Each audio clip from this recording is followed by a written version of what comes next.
is the 4th video I'm filming today because I can only really bulk upload, and that is driving me crazy. And I know it's going to be in every video that I'm filming, and I'm just like, ah.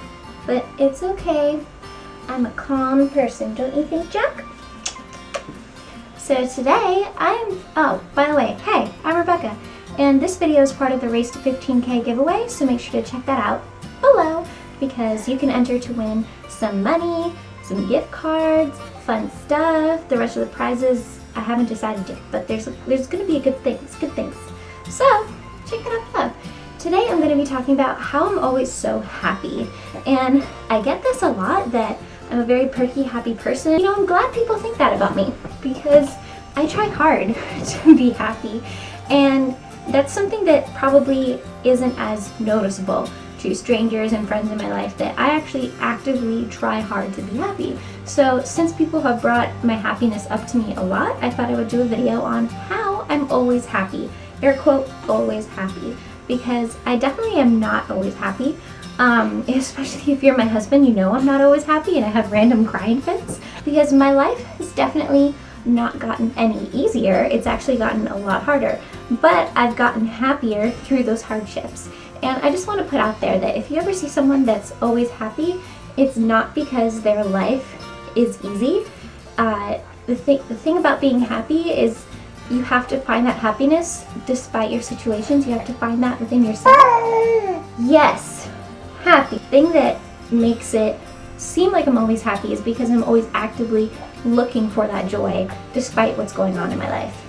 Doesn't want to nap. Oh, that's okay.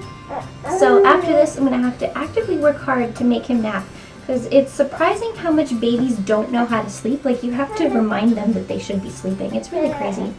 It's okay.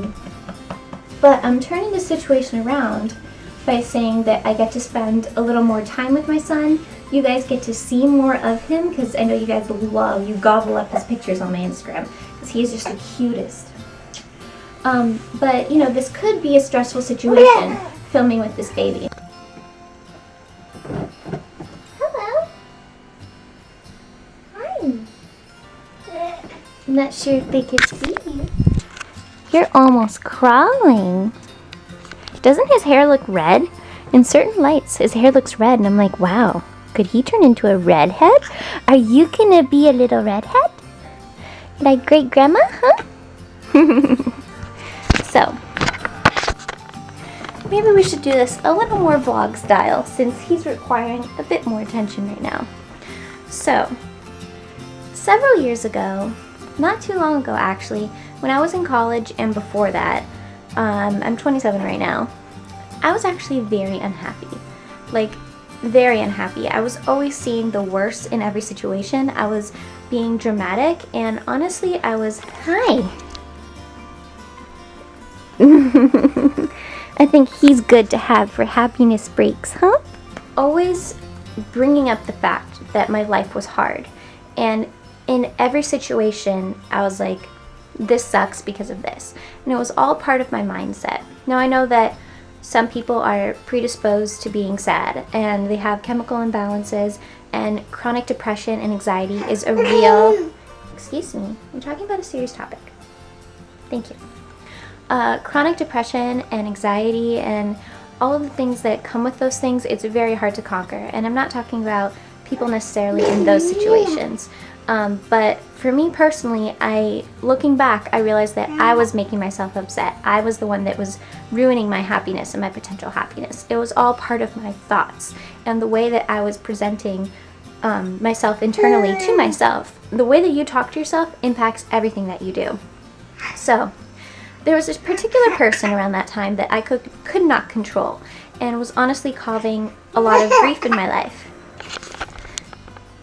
Do you want to tell a story? Look at that smile. Look at that smile.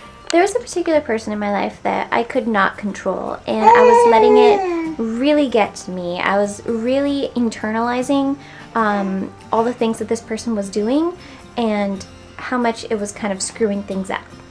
So I realized how much that was poisoning me. Anytime this particular person would do something that would impact my life and the life of people around me, I would tell myself, if I can't change it, why worry? If I can't change the situation, I can only change my reactions to it. So I kept repeating that in my head like a mantra whenever something would happen. I can't change it, why worry? And I was trying to refocus what I could control and only focus on what was in my realm.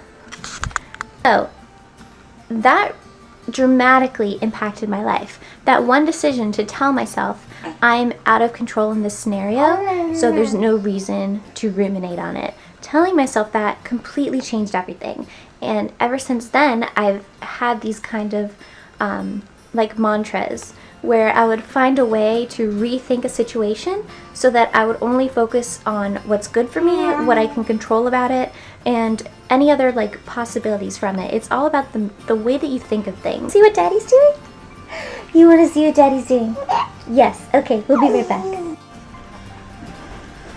Okay, now baby's with Daddy, so hopefully that wasn't too distracting, but maybe it was just the right amount of distraction in the cuteness department. So another like phrase that really impacted the way that I thought about things is adding rebuttals to everything that I thought. Telling someone to stop thinking negative thoughts is like not gonna work at all. It's a really like hard thing to curtail, especially if you're in the habit of thinking negative things all the time. And by rebuttals, I mean if you are thinking a negative thought, it's easy to catch a thought while you're thinking it. It's hard to stop a thought. But if you're thinking, I really hate today, I'm having such a bad day, while you're catching that negative thought at the end, add a but statement. So I really hate today, I'm having such a hard time, but at least I am breathing. Or, but at least the workday's almost over. Adding something positive at the end of your negative statement and doing that repetitively every single time you think a negative statement is a way to train yourself to always see that silver lining.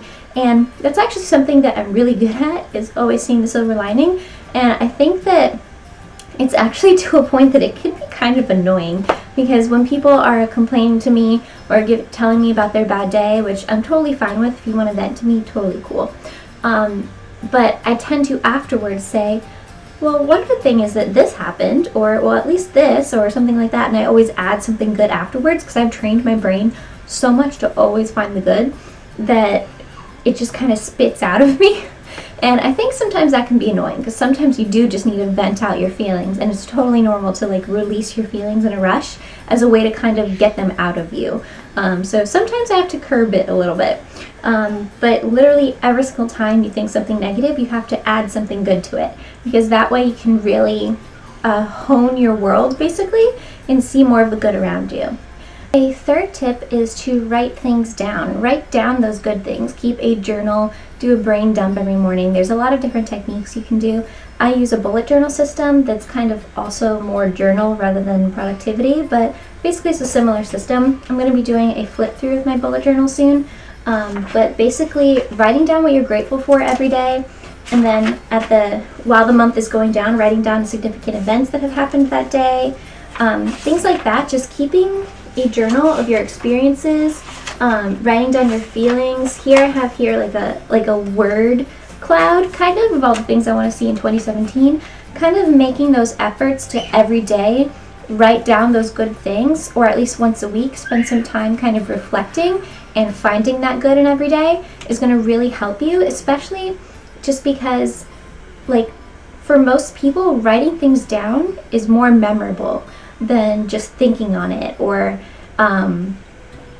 like typing it out on your phone. If you don't have a journal, don't want to keep a journal, keeping these on your phone is better than not. But really, ever since I started journaling and scrapbooking and really keeping track of those important memories, and even also sometimes writing down what has gotten me down. Sometimes I'll write down how hard a day was, and then at the end I'll put what I did accomplish that day that kind of turned things around. Making those efforts to just keep track of those good things is another really impactful way to find that happiness in every day, especially in backwards. So when you're reflecting, at the end of each month, I do look back on what I wrote down as the most important things of that month, and I'm like, wow, I really did a lot. And then at the end of the year, I did this last year in 2016, I went back and I looked through each single month and what I wrote as a good thing that happened that month, and I felt so much more accomplished than I had previously, because there was a lot of little things that I forgot about that were really important that I did. So just keeping down those memories of your accomplishments and all the good things that you did is a really good way to reinforce that happy attitude. And a third thing is kind of like meditation combined with positive affirmations. I talked about this in my long commute video.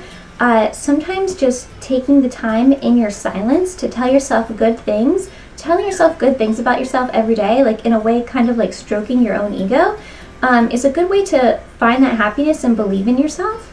And I know that, you know, some people can seem like they're too involved in yourself, but for the most part, I think everybody needs to love themselves a little bit more, because honestly, there's enough things out there telling yourself that you're wrong, that there's something there's something just bad about you that you need to change. There's so much in the media saying you shouldn't be this or you shouldn't be that, or a certain person is this way and only this way. And it's really negative and bearing down on yourself. And if you spend the time to honestly just compliment yourself, if you can't tell yourself, I love you, if you can't look in the mirror and say, I love you to yourself, then there's something that you need to be working on. And, or at least in my opinion, you could be working on your happiness a little more. So those are the ways that I am, air quote, always happy, and what I have done to kind of curb my thoughts into bringing more positivity into my life. And it has really worked for me, and I hope that it helps you as well. So make sure to let me know in the comments what tips you find help you feel happier every single day. I would love to know what kind of brings you up. And also, if you want to vent to me what's going on in your life, you can totally do that as well. And I would love to talk back and forth with you, because it's really important to me, all that you guys have given me, all that we've done together, and how far this channel has grown. So I really appreciate that. So thank you guys so much for watching. Make sure to subscribe and comment below to enter into the Race to 15K giveaway. And I will see you very soon. Don't forget to follow my Instagram. I'll have it linked below. For more updates on my life, that's my most used social network, so you should definitely follow me there. And I will see you very soon. Like this video if you liked it. Let's try to get to 30 thumbs up. And I'll talk to you later. Bye.